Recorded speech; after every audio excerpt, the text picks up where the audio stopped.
the Japanese Arisaka Type 2 Paratrooper Rifle, and the story of James Doolittle and his famous raid on Tokyo, coming right up.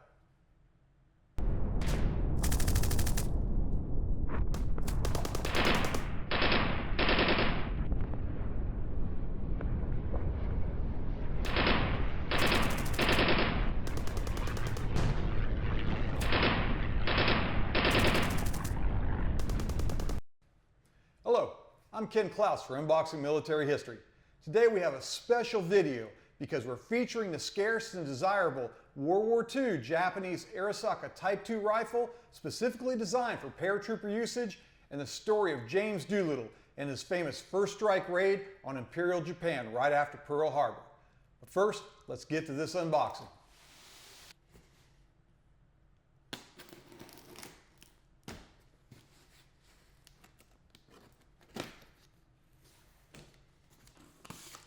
Now, this is a supplier I haven't purchased from in the past. However, they seem to have some pretty good reviews, so I'm hoping for the best. All right. Now, the reason why the Arisaka Type 2 rifle is so scarce is because they only made a little under 22,000 of them. And I think a big part of that was the Japanese didn't put a big emphasis on paratrooper troops during World War II. Most of their work was amphibious and ground assaults. In fact, I read some articles that actually sourced the number at less than 3,000 paratrooper troops total throughout the war. And if you think a big picture, you know, the US and other countries, I mean, that's a very small number. So anyway, they didn't have many, so they didn't need to make a whole lot. And also, the scarcity of these is higher than most, not only because of their numbers, but because not that many made it through the war front. Now, what I'm removing right now is what I would presume is the bayonet, because it's supposed to come with the bayonet. Little added lanyard on the deal there. And this must be the rifle itself, and I'm presuming this is the bolt, but we'll have to see. I do have to give high regards to the company I bought this from, because this rifle is just packed up immaculately.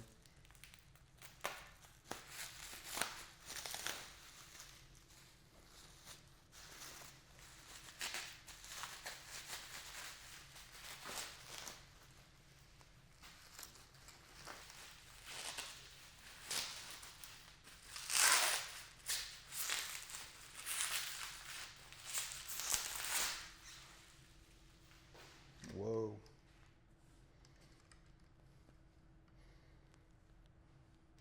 This really looks good. Very nice, very nice. All right, let's get these other two boxes unwrapped here, huh?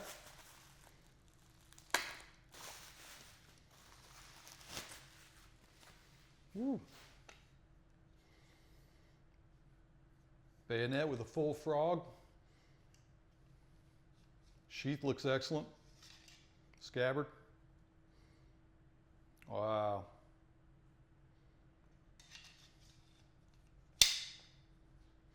So far, definitely not disappointing, that's for sure. Let's get this next package opened up here. Wow. Okay, and what we have here is the bolt.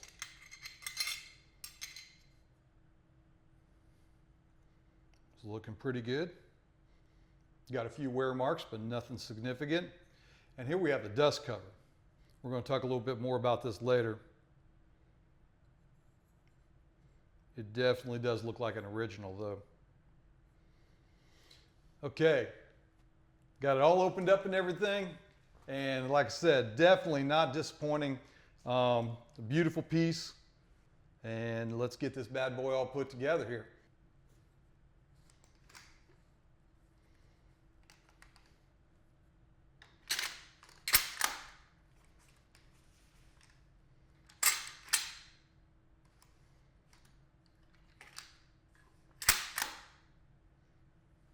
We've got that assembled now, and it's just the action, so smooth. Dust cover rides perfectly along the top. Exactly what we need. Nice crisp trigger. That's what we want to see on all of them. The Arisaka Type 2 rifle, produced during World War II, is a unique and prized addition for most any collection. Designated for paratrooper use, it features a special takedown mechanism that allows for easy disassembly of the two parts to make it a compact and suitable option for airborne operations. And the way you do that, you unscrew this nut, bolt, pull it up, and then the rifle literally just separates in half. And you have this right here. Put it in a bag, stow it however they want to.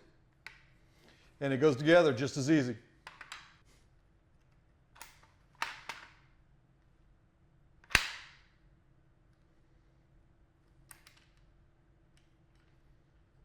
Now this rifle is chambered in a 7.7 by 58 millimeter round, or as we call it in the US, the 7.7 Jap cartridge.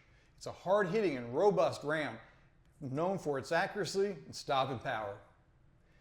Now, one noteworthy feature on this specific rifle is its fully intact Imperial Chrysanthemum stamp, also known as just the MUM. This stamp signifies ownership by the Japanese Emperor.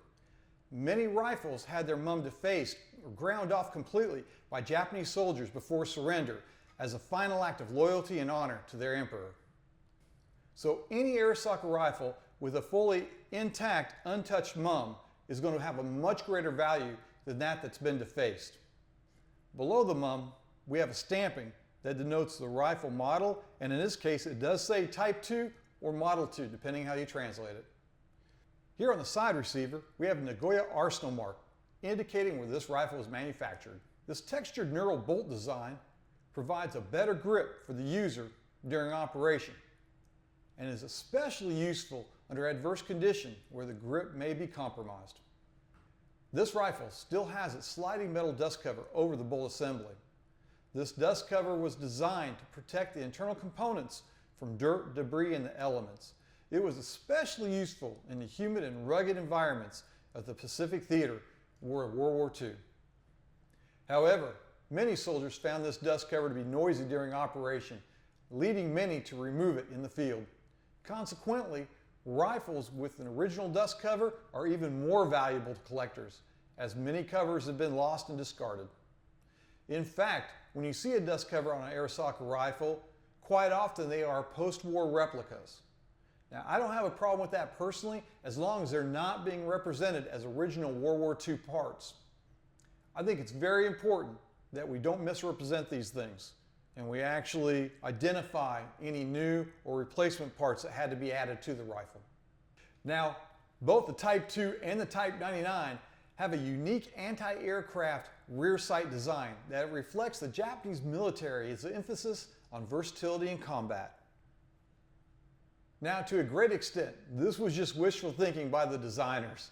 And to my knowledge, there have been no documented instances of Allied aircraft being shot down solely by Arisaka rifle fire. The Type 2 was often paired with a Type 30 bayonet, which was introduced in 1897. It was a standard issue bayonet for Japanese infantry throughout World War II. Now, these symbols on the bayonet near the guard are arsenal marks and inspection stamps. The diamond shape with a symbol inside often represents the arsenal where the bayonet was manufactured, and the circular symbol with a character or icon inside typically indicates an inspection or acceptance stamp, verifying that this bayonet met Japanese military standards. Now, after being blindsided by the Japanese attack at Pearl Harbor on December 7, 1941, the U.S. needed a morale booster, and they needed it fast. And that's where Lieutenant Colonel James Doolittle stepped up to the plate. Now, James Doolittle was born on December 14, 1896 in California, but grew up in Nome, Alaska, where his father worked as a gold prospector. From an early age, he showed a strong interest in mechanics and adventure, and excelled in both boxing and mechanical skills. Doolittle later attended the University of California in Berkeley, where he studied engineering, but his education was interrupted by his enlistment in the Army during World War I. and this also started his remarkable career in aviation. Doolittle led 6 B-25 bombers, each with a 5-man crew, that launched from the aircraft carrier USS Hornet in the Pacific. This marked the first time medium bombers had ever been launched from an aircraft carrier, a risky maneuver due to the large size and weight of the planes.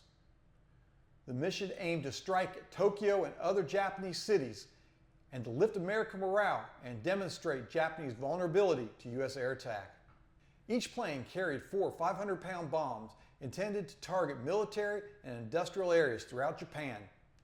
The actual damage from the bombing was minimal, but the psychological impact on both the Japanese and the American people was significant. For the Japanese, it was a shocking revelation that their homeland was reachable by enemy forces, and it led to strategic changes in their defense. For the U.S., it was a much-needed morale boost, showing that America could strike back.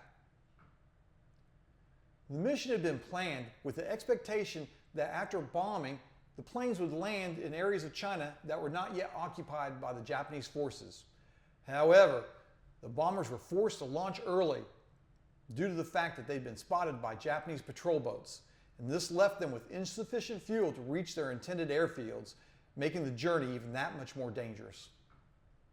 After completing the bombing raid on Tokyo, Doolittle and his crew flew their B-25 bomber towards China.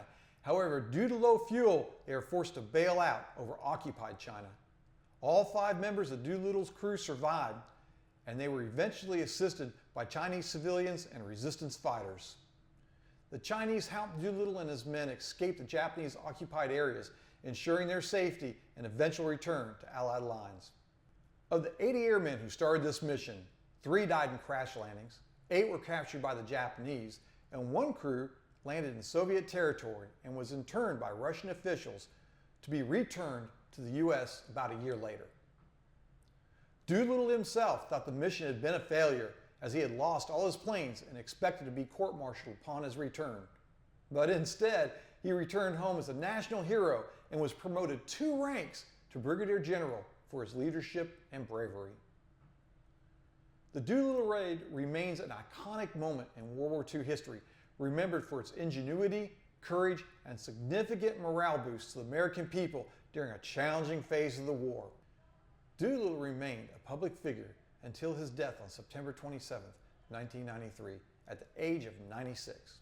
He left behind a legacy as a pioneering aviator, a war hero, and a respected leader in the field of military and civilian aviation. Now, that's all we have for you today. Appreciate you watching the video. Please like, share, subscribe, post any comments you may have, and we'll catch you on the next Unboxing Military History.